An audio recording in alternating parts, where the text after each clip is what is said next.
kita kembali ke part kedua bersama Dr. Nurhaliza Abdul Wahab untuk cakap pasal blockchain.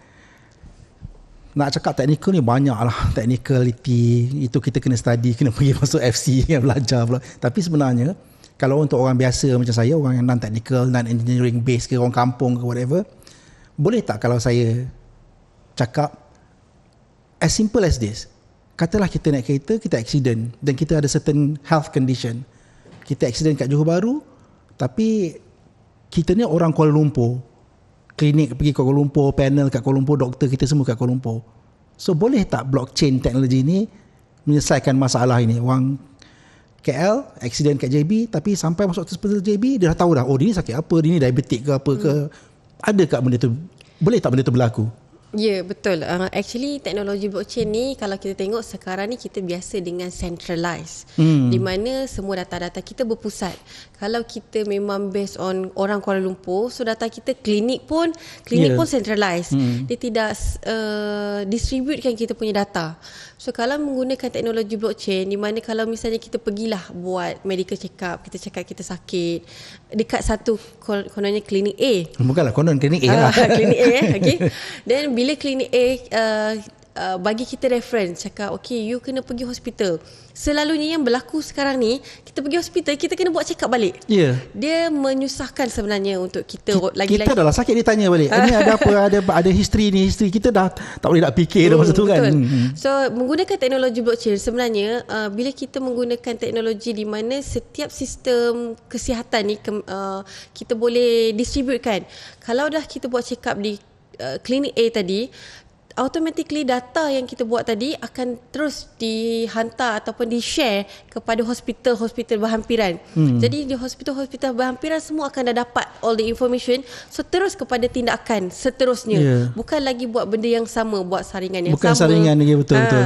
So dekat situ memudahkan juga kita. Lagi tadi yang macam kita daripada Johor accident, so data kita semua dari KL. Kadang-kadang kita tak tahu darah apa emergency. Tiba-tiba kan darah pun tak ada.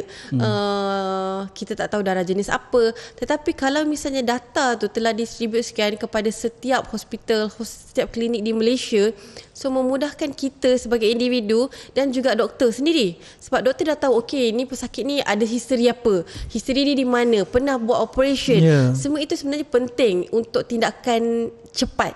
Untuk kita nak selamatkan. Contoh dah dalam keadaan emergency kan, baru nak buat check up darah jenis apa, dia pernah history apa, dia ada penyakit apa. Kat situ memang menyukarkan dan susah untuk kita nak selamatkan nyawa lah sebenarnya kan. Betul. So kalau kita dah ada all the information terus directly, masuk key in IC number je, semua history data dah ada. Okay, apa yang dia telah lakukan dalam dia punya in term of kesihatan lah. So dekat situ lebih cepat untuk menyelamatkan nyawa. Itu dari segi healthcare. Kalau dari segi bidang akademik ni, sebab kita dalam universiti ni, kalau dari segi bidang akademik ni, macam mana benda tu boleh affect kita punya cara kerja dan sebagainya? Okay, di Malaysia ni sebenarnya waktu permulaan pengenalan teknologi blockchain, first kali of course lah go kepada kita punya researcher IPTA, okay, IPTS. So mereka mengetengahkan decentralized application dApps, berunsurkan cert verification. Kita sekarang ni dah ada banyak-banyak teknologi. AI ada, teknologi untuk kita scan, delete, edit PDF.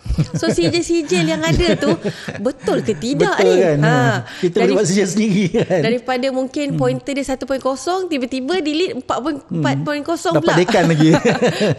Jadi dekat situ untuk kita sebagai company yang nak hire student, biasa interview dah, orang boleh buat interview, saya bagus, saya itu, saya ini kan.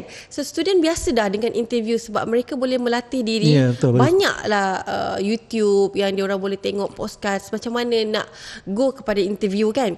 Jadi untuk kita nak memastikan dia punya credibility itu sebenarnya daripada transkrip, daripada sijil. Tapi sijil ni ditempered, ditipu. Banyak kes kan. So jadi dalam menggunakan teknologi blockchain, kita boleh ada decentralized application di mana cert verification. Setiap universiti sekarang dah banyak dah buat untuk kita pastikan certain pelajar ni memang melalui this subject, dalam transkrip dia betul berapa dia punya pointer, bila dia graduate semua memang telah ada lah. So kita akan letak satu QR code di mana untuk company akan scan the QR code, dia boleh terus tengok all the detail dan sah daripada that university. Senang untuk company buat due diligence. Betul. Nak check background, tak payahlah nak tanya reference dan sebagainya. Sebab itulah you punya CV kan. Apa you buat tak semestinya belajar saja. Kalau you kerja kat company mana-mana, kalau ada sistem itu, dia boleh check your employment history dan sebagainya kan. Itu dari segi organisation. Tapi yang lebih kepada individual, contohnya makan minum, boleh affect tak apa yang kita makan, apa kita minum dengan teknologi blockchain ni sekarang ataupun in the future? Sekarang ni bila kita beli sesuatu makanan, contoh utamalah macam air mineral ni kan, so kita biasa jangan tunjuk tu, jangan tunjuk apa ni label kita, tak disponsor oleh label tersebut. Contohlah kalau misalnya kita nak minum air pun, kadang-kadang kita jarang untuk tengok betul-betul sebab kita di dalam country yang daripada Islam base kan. So selalu kita akan kata air tu halal. Tapi daripada segi halal tu sendiri, macam mana kita nak pastikan kesucian air tersebut? Betul ke apa yang dinyatakan, dilabelkan tu betul spesifik daripada air gunung tertentu? Ya, sumber tu. So dengan menggunakan teknologi blockchain, supply chain ni sangat dekat dengan blockchain sebenarnya, di mana kita boleh tahu daripada gunung mana, gunung A. Daripada gunung A tu lori mana yang akan buat pengangkutan tersebut, bila tarikh dia, bila kan? Kilang mana yang sebenarnya membuat packaging, kilang mana yang menyuling air tersebut. So kesemua tu memang transparent, yang kita akan sebagai pengguna akan nampak dalam that system. Biasanya teknologi blockchain ni akan beri QR code dan pengguna akan scan di QR code dulu, dia akan nampak all the detail history the supply chain tu daripada mana sehinggalah sampai ke kedai mana. So tak ada isu macam guna logo halal, tipu logo halal dah habis expire date dan sebagainya. Sebab kita tahu, kita scan, kita dah tahu ni dia dapat bila, dia habis bila dan sebagainya kan. Future macam mana? Future of this blockchain technology for consumer, based on your research ataupun yang you baca sekarang, or your own perspective, apakah future-nya? Kemana benda ni boleh pergi berkembang lagi? Kalau boleh lah. Ataupun dia, ini je lah teknologi ini je lah dia punya contribution, dia tak boleh berkembang lagi dah, dan you kena cari bidang lain untuk study pula lepas ni. Ataupun ada lagi macam the possibility is endless. Macam mana you punya perspektif on this? Macam kita dululah, kita reluctant, kebanyakan orang reluctant untuk menggunakan digital wallet. Tak nak termasuk buat. Saya lah. Dulu saya. Kita semua cash. Saya pun sendiri takut. Tak nak cash. Tak nak lah ubah. Tapi that is the technology. Daripada dulu kita tak nak pergi kepada digital kan, bayaran digital. Sekarang ni di mana-mana di pasar semua dah digital. Pasar malam semua scan QR code, QR code. So sama juga teknologi ni akan berjalan dan semua akan go juga. Macam kita juga di Malaysia, kita akan move kepada digital currency juga. Kita tahu cryptocurrency lah. So di luar kita ada negara-negara lain pun dah ada digital fiat money mereka. Contohlah Malaysia mungkin akan datang, dah memang ada sebenarnya Malaysia Coin. Tahu tak kerajaan Malaysia Coin? Tapi dari segi ekonominya, dari segi mikro dan makro ekonominya, economics punya teori, punya application, benda ni melanggar tak? Teknologi ni melanggar tak asas, saya tak cakap pasal akta lagi, cakap pasal asas-asas dalam microeconomics dan macroeconomics dan financial system dunia? Adakah dengan wujudnya duit cryptocurrency, digital coin ni, macam kita Malaysia Coin tadi tu, dia ubah habis economic punya teori yang kita dah belajar berapa lama ni? Kita tak yang boleh, orang finance, orang bank negara ni macam ni kena tukar akta habis semua dah. Kita tak boleh nak relate sangat ataupun fikir sangat cryptocurrency sekarang yang berdasarkan Bitcoin, Ethereum, macam-macam lah. Dia boleh main kan, tu masalah dia. Kita kalau kita bertukar kepada digital currency, kita boleh guna namanya adalah stable coin. Stable coin kita boleh mapkan one to one mungkin dah dengan fiat money kita, ataupun kita boleh back end kan dia dengan gold dan sebagainya, di mana dia tidak mengikut fluctuator kita punya digital currency cryptocurrency yang sekarang ni lah, Bitcoins dan sebagainya tu. So dia tidak mengganggu sebenarnya terlalu banyak in term of kita punya financial wise, sebab dia sama dengan fiat money. Macam mana dengan money laundering? Okay, money laundering sebenarnya orang takut untuk pergi kepada penggunaan totally 100% blockchain ni, di mana di situ terlalu banyak money laundering yang kita tak nampak, duit yang disorokkan. Tetapi kalau kita menggunakan teknologi blockchain ni, kita tak boleh nak sorok duit kita. Yelah, sebab dia ada history kan.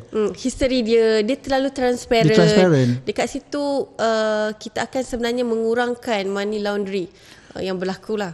Saya setuju dengan point itu, tetapi kriminal ni dia selalu lebih pandai daripada sistem itu. Ya, betul. Teknologi, sistem, mungkin saya banyak sangat tengok movie kot, mesti ada je cheat code dia, hack dia. How safe is safe blockchain technology, especially for currency ni? Okay, kalau kita carilah, sebenarnya tidak ada satu pun blockchain network yang berjaya ditempered ataupun dihack. Dan kata lain hack lah. Kerana diorang sangat secure, terutamanya yang dah stable lama. Dia dah ada jaringan yang lebih panjang dan sukar untuk hacker nak hack sesuatu sistem yang dah stabil sekarang. Kalau centralized, mudah, sebab hacker hanya point kepada satu saja. Dia ada satu source kan, yang ni dia banyak. Ya, betul. Daripada security, kita tak nafikan blockchain sangat secure. Tapi ramai yang kata, banyaklah orang pergi buat report polis, kata Bitcoin dia hilang, cryptocurrency dia hilang, tipulah dan sebagainya. Kefahaman tu salah, di mana yang kena tipu tu sebenarnya diorang berpandukan, boleh tak tolong belikan Bitcoin, and then dia punya wallet disimpan dekat handphone, disimpan dekat PC, di mana dia ada private key dia yang hilang. Dan bukan sebenarnya salah daripada teknologi tu. So the teknologi, the network tidak akan ditempered, tetapi yang salah tu adalah diri sendiri. Tapi kalau hilang tu kita boleh tengok siapa yang curi kan? Kalau siapa yang curi tu kita tak dapat tahulah di mana, dan dia boleh terus pakai saja, sebab that is going to be belong to tapi person. Kita tahulah time bila dia ambil, time bila dia tukar the transaction.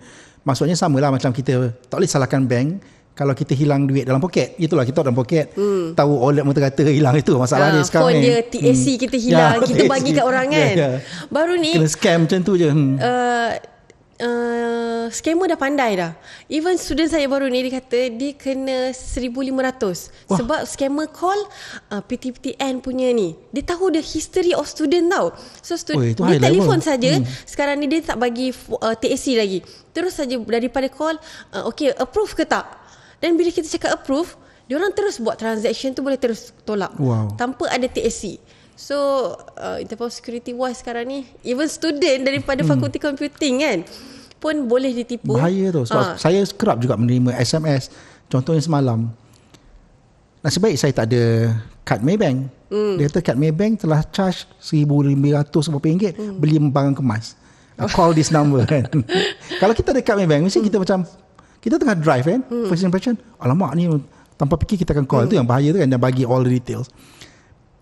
Itu ialah merupakan perbincangan yang lain. Itu scamnya perbincangan. Dia boleh access through kita punya TAC, through kita punya passkey, password. Itu bukan pasal weakness of the system gitu. Kan sistem tu pretty much secure. Betul ke saya punya pandangan? Sepatutnya sistem banking kita memang dah secure. Tapi macam saya katalah, the authority tu daripada kita. Kita yang mengatakan so sistem kata orang ni verify. Kita yang memberi TAC. So sebenarnya secure, cuma lebih mudah untuk dihack kerana sistem sekarang centralized. Ada satu saja yang point untuk hacker hackkan kita punya banking system. Kadang-kadang bank down pun, kita nak buat transaction, alamat down. Kenapa? Sebab satu centralized saja. Tapi menggunakan teknologi blockchain tidak akan ada masalah itu, sistem down lagi. Okay, kita kesuntukan masa. Seperti biasalah, kita kalau sembang tak habis. What is your final thought ataupun final advice kepada orang di luar sana, sama ada di researcher ke apa ke, tentang blockchain teknologi ni? researcher ke student ke ataupun orang biasa ke, what is the advice macam nak tingkatkan awareness ke kefahaman ke, what can you say about this? Pada saya lah, jangan terlalu fikirkan negatif tentang sesuatu teknologi baru. Bila sesuatu yang baru ni kita takut, selalunya kita akan reluctant untuk menerima.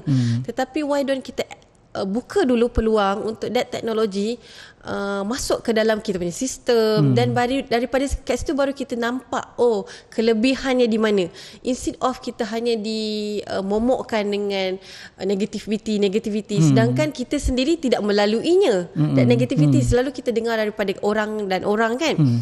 So why don't kita terima dulu.